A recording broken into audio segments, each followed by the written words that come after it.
আসসালামু আলাইকুম ওয়া রাহমাতুল্লাহি ওয়া বারাকাতুহু। সম্মানিত দিনী ভাই ও বোনেরা, মাহে রমাদান একটি গুরুত্বপূর্ণ ইবাদতের মাস, সওয়াবের মাস। এই মাসে আল্লাহ তাবারক ওয়া তাআলার অনেক অসংখ্য অগণিত বান্দা আল্লাহ তাআলার কাছে অনেক দামি হয়ে যাবে শুধু নেক আমলের মাধ্যমে, বেশি বেশি সওয়াব অর্জনের মাধ্যমে। তো বেশি সওয়াব অর্জনের বড় একটি মাধ্যম, অনেক গুরুত্বপূর্ণ একটি ইবাদতের মধ্যে থেকে হচ্ছে তাহাজ্জুদ। আল্লাহ পাক রব্বুল আলামিন পৃথিবীতে যত প্রিয় মানুষ, যত বান্দা পৃথিবীতে প্রেরণ করেছেন, সকলেই তাহাজ্জুদের নামাজ পড়েছেন। এমন কোন মানুষ আল্লাহর প্রিয় বান্দা হতে পারেনি যে আল্লাহ তাআলার কাছে এই তাহাজ্জুদ, এই আমলটি করেন। অর্থাৎ শেষ রাত্রের একটি আমল, অনেক গুরুত্বপূর্ণ একটি আমল।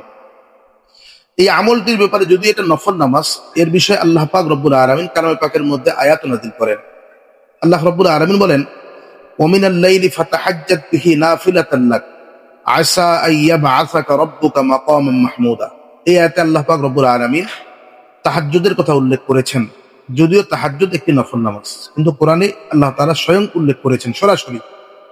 সুতরাং এই তাহাজ্জুদের আমল যেহেতু সারা বছর আমাদের দ্বারা সম্ভব হয় না, আমরা এই সময়টা ঘুমিয়ে থাকি, খুব কষ্টকর হয় শেষ রাত্রে ওঠা।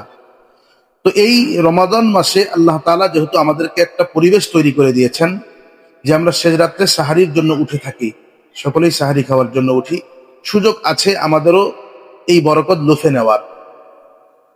সুতরাং আমরা শেষ রাত্রে খানা পিনা দ্রুত শেষ করে ফজরের পূর্বে কমপক্ষে 2 রাকাত কিংবা 4 রাকাত হলেও আমরা এই তাহাজ্জুদ আদায় করে আল্লাহ তাআলার কাছে নিজেকে দামি করে তুলবো ইনশাআল্লাহ।